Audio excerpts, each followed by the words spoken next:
From one of the main characters being brought back from the dead to the best-selling author being essentially strong-armed into writing a sequel, something he hadn't done prior and has never done since. This is Micro Movie Minutes 1997's The Lost World Jurassic Park, VHS edition.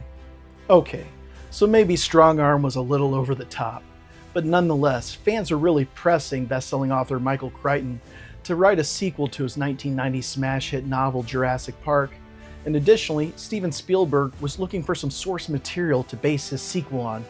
Therefore, Michael Crichton ultimately relented, and we ended up getting The Lost World. And full disclosure, this is actually a Barnes & Noble exclusive of both Jurassic Park and The Lost World in one book. And what a nice book, too. So as mentioned, the character Ian Malcolm was brought back from the dead. He was killed off at the end of the first novel because Crichton said he could do without the other characters, but he needed Malcolm. He needed that ironic commentary and someone to tell people why things were going to go wrong. Of course, critics speculate that maybe they could only get Jeff Goldblum to come back for the sequel. People also recognize this film as one of the breakthrough roles for Vince Vaughn. You see, Steven Spielberg attended an advanced screening of the 1996 comedy Swingers.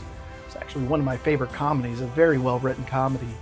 And that ultimately inspired him to include Vince Vaughn in the film. Screenwriter David Koepp, who penned the first film, returned for the sequel.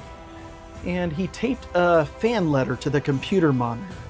See, the fan letter complained that they waited too long to reveal the dinosaurs in the first film. Maybe that's why we got dinosaurs out the gate in this. Koepp was credited in the film as unlucky bastard as he was ultimately eaten by a T-Rex. Falling in love again, never wanted to. What am I to do? I can't help it. Sorry about that, but fans of this 1997 Lost World VHS will likely remember that Mercedes-Benz ad. And also this lenticular card that you can actually remove. See if you guys can get a good look at that. In all honesty, I'm not really much of a fan of any of the Jurassic Park sequels, to include the Jurassic World movies. But The Lost World has a lot of redeeming qualities, and I have a soft spot for it. It's the only entry where Steven Spielberg returns. It has the great source material from the late Michael Crichton. David Koepp, who wrote the original, returned to pen this screenplay, and it doesn't feature any talking dinosaur dream sequences. That's today's Micro Movie Minutes. One movie, 3 minutes. What would you like me to cover next?